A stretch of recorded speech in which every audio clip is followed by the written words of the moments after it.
Welcome to Alaska Weather, a production of Alaska Public Media and the National Weather Service, Alaska Region.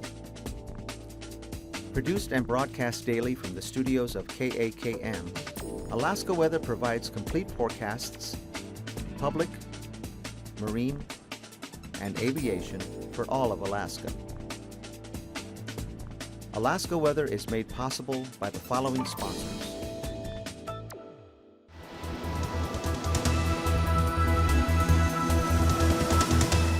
The National Weather Service. Hello once again, everyone, and thanks so much for joining us here for Sunday's edition of Alaska Weather.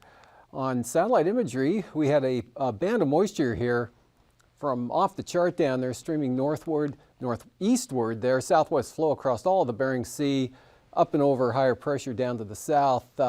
This area shifting off to the southeast earlier today, so there was a little bit of clearing going on here along the North Gulf Coast, back in across southern Cook Inlet, and then more moisture coming up from the southwest there, in across the southwest interior, and banking up along the west side of the western Alaska Range, and snow continuing up there along the western Arctic coast, circulation right in there. And pretty strong east winds, 30 to maybe as high as 45 miles an hour, snow and blowing snow all through that area there.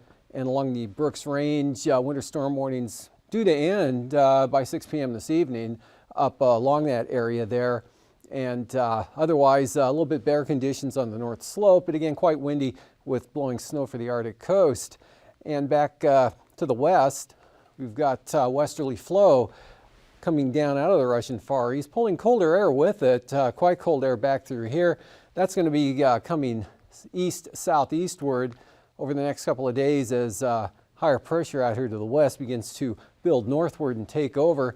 And that's roughly where the front was midday today up there to the northwest, with a low center there just along the western Arctic coast southwest of Point Lay. Another center here near Arctic Village, and gusty east winds, heaviest wind and lowest visibility, snow and blowing snow from the central coast on down the west side there, and then a break here through the interior areas to more clearing there for the North Gulf Coast, maybe some sunshine going on there. And then this area of light precipitation, rain or snow going on there, coming into the southwest here, very weak low center there, kind of the southern portion of that front that came through late last night and this morning, pushing all the way eastward there, breaking up. And so that leaves all the moisture to the north and a little bit to the south there. In the Gulf of Alaska, weak low pressure south of Yakutat, generating some showers and clouds.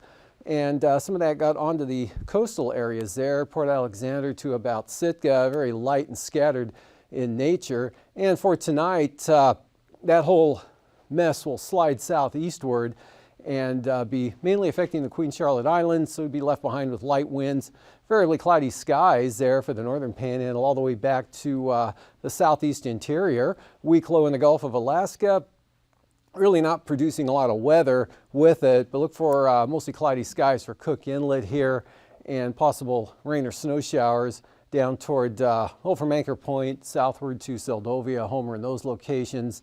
And this front now coming southeastward as higher pressure builds out to the west, and flow now coming down more from the Arctic, and trough swinging inland, be a pretty good band of snow coming with that as it comes across the southwest interior.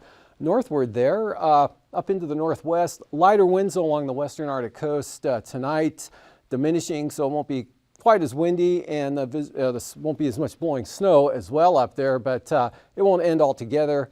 And then it looks pretty dry for the east side there, but periods of snow up along the north slope to the Brooks Range, and snow down into the Tanana Valley, eastward to Northway, northward definitely to Eagle, all the way up to Old Crow there into the Brooks Range. And the colder air now coming across the Bering Sea from the northwest, so that'll pick up some snow showers here, but it doesn't look like anything too heavy or organized, just a general drop in the temperatures of the front dropping down to the south there, still north of the Unalaska area and the western Alaska Peninsula roughly until sometime tomorrow.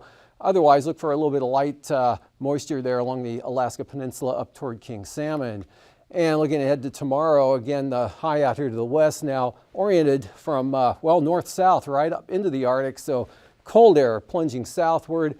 Another trough develops here, so it looks like periods of snow. Not so much in the way of blowing snow there from Kobuk Valley, actually all along the southern Brooks Range, northeastward there, across even out to the eastern North Slope. And then it'll extend down areas of light snow here into the Kuskokwim Valley from Unalakleet southward to Kuskokwim Bay, which includes, of course, Bethel. Now trail across Nunivak Island. Not too bad there for St. Lawrence Island. Probably be some occasional light snow, lower conditions on the north side on up, but the moisture layer not very deep at all. Just colder air coming southward, dry to start out with there for the Pribilofs. Northwest winds continue, falling temperatures throughout the day. Maybe some light snow along the Alaska Peninsula. Low here, southwestern Prince William Sound. That's going to start the winds up, not so much tomorrow for Cook Inlet, but look for areas of snow to enhance as the upper level trough here, southwest flow, upper level trough out to the west, kicks in the southwest flow. So we're going to look for areas of snow to tend to increase from scattered light showers to start with to maybe something a little more here for northern Cook Inlet, maybe into northern Prince William Sound there up along the mountains. Doesn't look really heavy at this point. A few showers there for Kodiak Island in spite of the northwest flow, but that'll probably keep them out of the state airport area, the main city of Kodiak. And then fair conditions out over the Aleutians. Next system edging in with a little bit of wind coming into the far western Aleutians. Otherwise, we've got sunshine in store for the southeast coast, except the coastal areas, you'll see more clouds. And another generating area of moisture out here to the west will start showing up right along the coastline late tomorrow afternoon. But definitely tomorrow night, something more will move in and this whole area will enhance. And then by Tuesday, that'll be mostly off to the southeast there and to the east. So up here to the north may linger a little longer than what I'm showing here. Should be maybe some more snow farther to the north. But the main shot looks like it'll come through tomorrow night and early on Tuesday, and probably last the entire day down here over the southern panhandle. So we could see some pretty significant snow possibly down in that area. Look for the winds to increase northward, especially along the North Gulf Coast here, Copper River Delta, strong north winds developing. Quite a gradient, so windy through the passes with probably a lot of blowing snow, low visibilities for Isabel Pass on eastward there. A few scattered showers here on the upslope areas of the Alaska Range, but tending to clear out with the downsloping flow. Colder temperatures, looks like 30-knot winds in the forecast for Cook Inlet with that, higher gusts, and of course freezing, heavy freezing spray coming in. Colder out here in the Bering Sea, generally clearing out though, but quite cold temperatures coming southward, so look for freezing spray to increase on the heavy side there. Should pick up some snow showers, could be quite numerous for the Pribilofs on Tuesday, all the way down to kind of a general snow pattern there for the Alaska Peninsula. Chillier but dry there from roughly Nikolsky westward. Picking up some rain there around Atka and Adak, definitely extending all the way up to Shimia there with full gales out in that area with a gradient in that part of the state. Otherwise, much nicer conditions up here for the western North Slope and Arctic coast. Winds really becoming light. Northwest, possibly gale force here on the east side. In fact, that's what's in the forecast, or gale force westerly winds there as that surge of moisture comes through with the stronger gradient. And then for temperatures today, all in the mid to upper 30s there across the southeast coast. Yakutat up to 41 degrees. Lower 40s here for the North Gulf Coast with 43 at Seward, 40 degrees at Homer. Whittier 35, 38 at Cordova, 34 at Palmer, up above the freeze point there. Kenai 28, 27 Gulkana, mid-20s for the Copper River Basin. Lower 30s here throughout the Tanana Valley, and farther to the north, Fort Yukon, right up to 32, 28 Bettles, and Atutavik at 23. Down below zero, 10 to 15 below on the east side, to 5 above on the west side. 20s there at Kotzebue this afternoon. Cooler to the west, 27 there at Nome.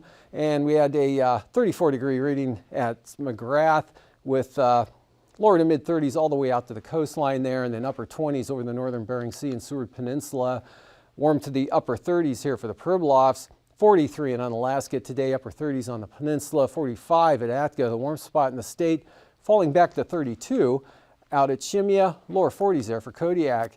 And for the lows tonight, 30s for Kodiak Island, upper 20s, lower 30s here, southwest interior, above freezing for the Alaska Peninsula, and below zero north of the Brooks Range, with temperatures mostly in the teens here through the central interior areas, possibly dropping down to near zero or a shade below in the Copper River Basin, and mostly in the 20s there across the southeast coast. And for highs tomorrow, again, colder air coming southward here, so temperatures falling into the mid-teens to the lower 20s. Looks like highs topping out in the lower 30s for Bristol Bay, still well into the 30s for the Alaska Peninsula, and near 40 for the Aleutians. Mid to upper 20s south central Alaska, near 40 for Kodiak, 30s again for the Panhandle. Flying weather tomorrow, quite an area of IFR developing here. Much of the Brooks Range continuing there, especially on the west side here through the central interior, maybe a break to marginal through that area. But lots of IFR down into the all the way out to the Aleutians there. And then for tomorrow, VFR here for the southeast coast, and a lot less of the IFR going on now. Some up here over the central interior, south side of the central Brooks Range, and VFR all the way from the southwest coast to the Pribilofs. IFR though for the central Aleutians on out to the Komodorskis, and improving conditions, big improvement up there along the Arctic coast by tomorrow afternoon, just some areas of marginal. And for the passes, Anatuvik, IFR becoming marginal, so gradually improving throughout the day. Probably the same forecast for Adigan as well. Starting out, IFR probably going marginal later in the day. Chilkoot and White, or Lake Clark and Merrill, look for marginal VFR for those passes with the lowest conditions for both Lake Clark, Merrill, and Rainy on the western entrance. Better chance of VFR east side. And for Windy, marginal becoming possibly IFR. And for Isabel, though, VFR and Mentasta VFR. And then both for Mentasta and Isabel could be some marginal VFR, both northern entrances. And for Tanita, it looks really good. VFR there. Portage, same forecast. VFR with westerly flow developing. Chilkoot and White, VFR. Freezing levels for tomorrow, everything receding southward here. In fact, 2,000 feet now back down to the Aleutians, to the surface at the Pribilofs, cutting across the southern Kenai Peninsula, across Prince of Wales Island. So from there, taking a look at icing, some over the interior here, areas of just light, could be some isolated areas of moderate icing, but these are the main areas that you'd find it if it occurs at all here, from Susitna Valley back to the west-eastern Norton Sound, up there to the northeast, and then a narrow band here over the western Aleutians. Really not all that significant. And for the upper level wind flow chart, upper level high developing here, western Bering Sea, trough coming southward, axis right through there, good 120 knot northwest jet coming across the southwest interior, actually even in turns westerly, and then northwest across the Panhandle. And for 9,000 feet, we've got big increase in the winds coming up, 35 knots there, western Norton Sound, and that picks up to 50 knots here across the Barren Islands. Much lighter, more variable from the North Gulf Coast, definitely lighter winds than the eastern interior, and of course under the ridge. Next big wind increase coming into the western Aleutians there, up to 50 knots. 3,000 feet, same pattern, 20 increasing to 50 to 55 out there toward the far western end of the Aleutian chain. Northwesterlies about 30 knots all the way down to the peninsula. Very brisk there across the Barren Islands, 45 knot northwesterlies. Light and variable, light winds basically for the Panhandle. Up to the north, some northerlies at about 25. So from there, taking a look at turbulence, pretty good moderate chop developing, especially on the lee side of the Aleutian Range, Kodiak Island, and of course the Barrens. And that all the way back to Nunivak Island, northward to the Bering Strait, up to Point Hope and Cape Lisburne. Maybe kind of moderate there for Kivalina, but that'll be mostly off to the northwest, and it cuts off pretty rapidly in much lighter winds here. Kotzebue Sound, northern interior, looking very smooth on down the southeast coast as well. And a break here from the eastern Aleutians, and then with that next system coming in, look for moderate turbulence, well, about 5,000 feet, reaching the Attu and Shimhia areas. And after the break, I'll be back to look at the marine forecasts.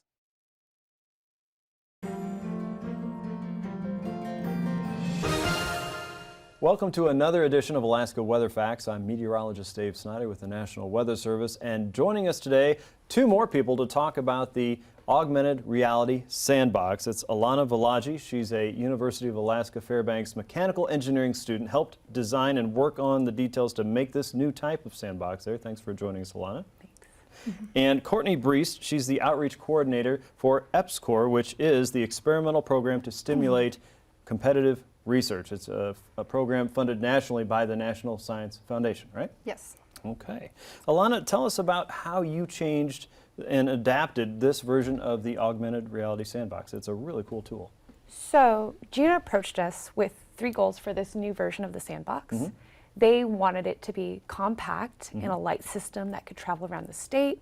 They wanted it to be child-oriented, so we designed the sandbox to have 3 different levels. Okay. It's pretty cool. You can have younger children, you can have high school kids. I guess I should say high school teenagers. Sure. And then we also designed it to be more marketable, user-friendly, so that this could be seen eventually in classrooms all over the place, all over the state. Okay. And you had a big hand in this, but this was a team approach, right? Definitely. It was a really good experience for myself, for George Stevens, who we'll see later. One of our hand models today. Yeah. For 2 other members who aren't here today, Cody Klingman and Austin Hunt. And it was just a really good learning experience all around.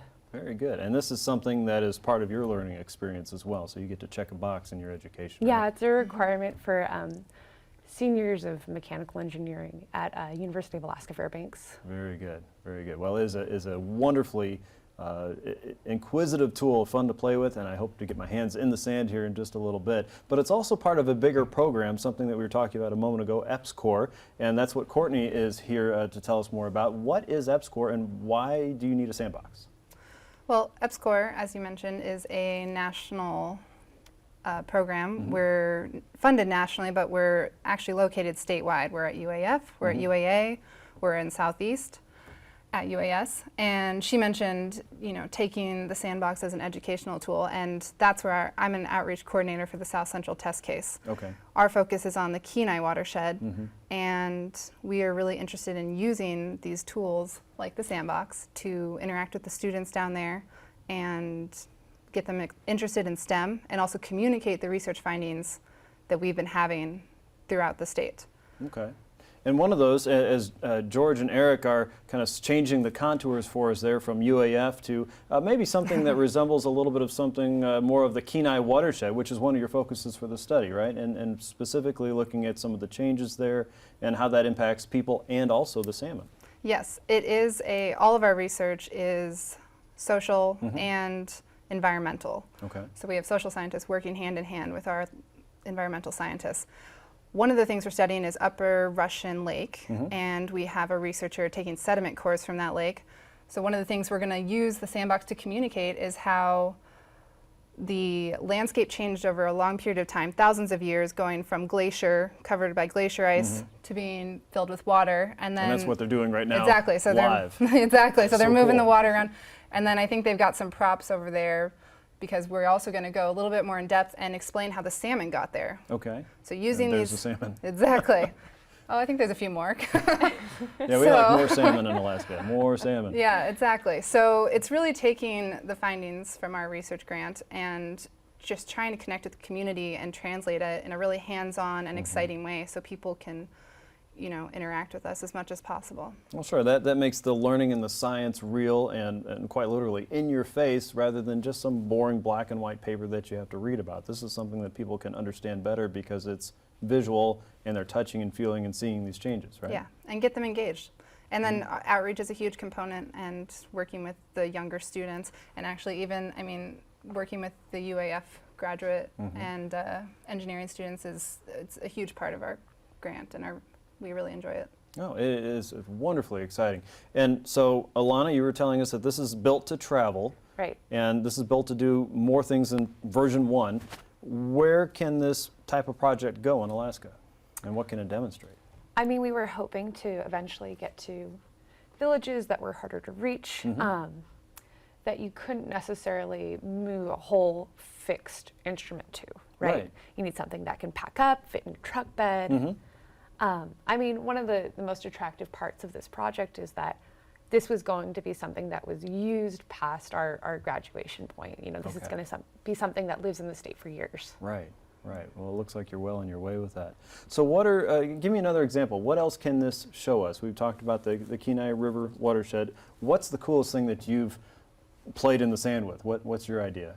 Well, I definitely enjoy the props, but we also like kind of building up a giant mound, and if you put some water behind it, you can make a little runway, I guess, and you know, demonstrate the effects of the hydrology by just putting up a dam and letting it all pour right down. Okay. And so that could, I think you mentioned it earlier, you could even demonstrate the effects of a tsunami Right. or something along those lines. So it's not just topography, but it's also hydrology Yes. and coastal surge mapping and some of the coastal changes that we're seeing here in Alaska, and seeing what the smaller changes in the sandbox might do to kind of a real effect of a slosh or a push of water up on the coast.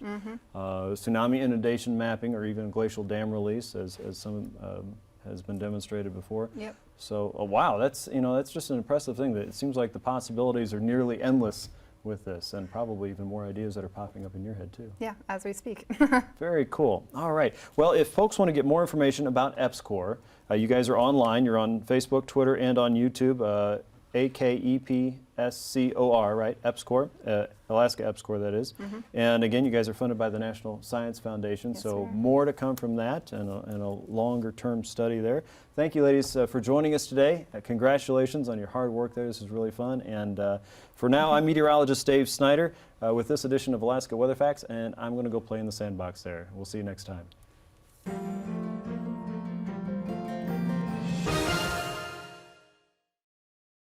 Welcome back.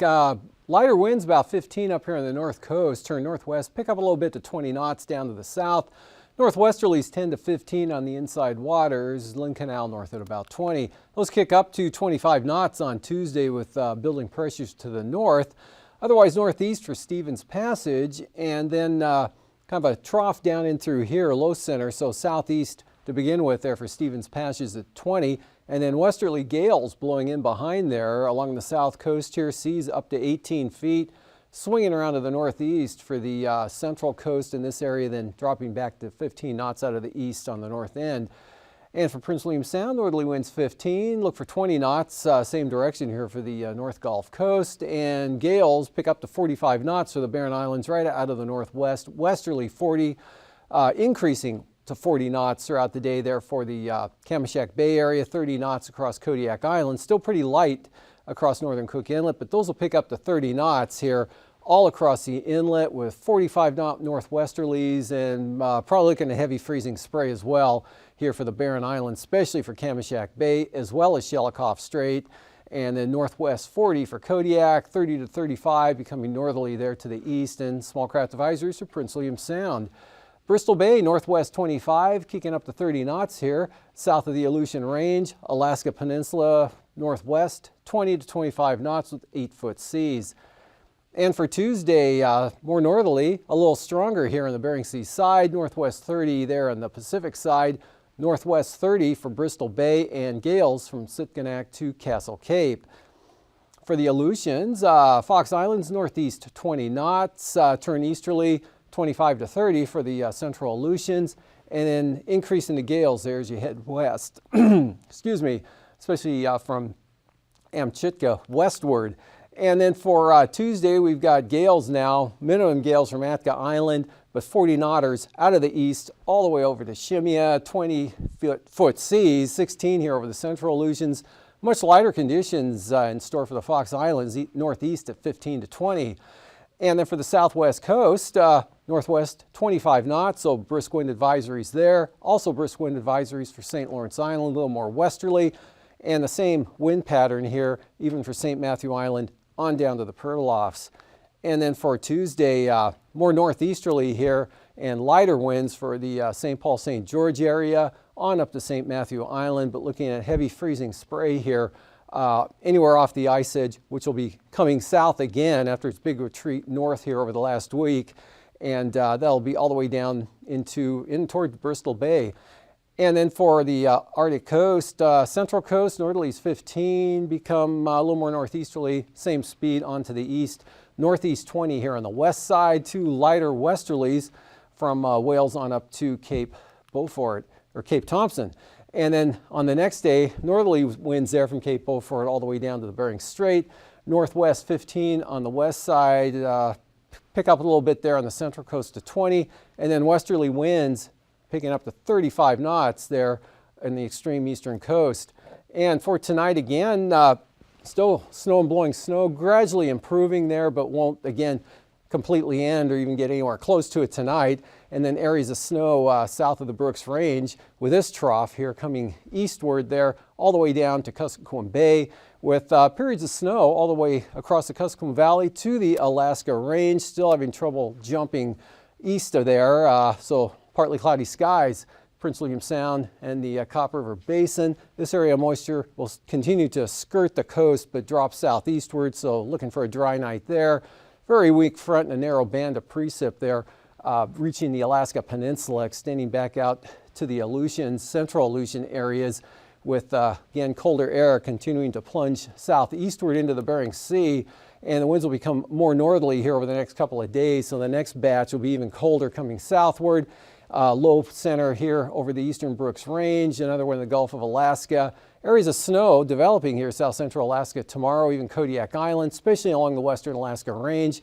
More widespread out here to the west. High pressure in the Bering, incoming storm for the Aleutians, and pretty nice there for the Panhandle, but an area of precipitation developing will enhance quite rapidly tomorrow night and bring snow to the area, and then that'll mostly shift eastward, lingering a little farther north than what's drawn there, but the heaviest stuff will be down to the south.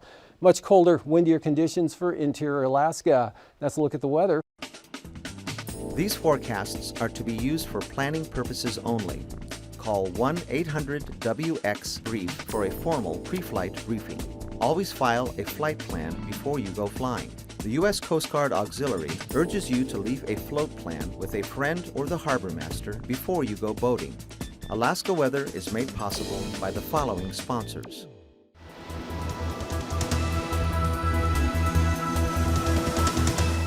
The National Weather Service.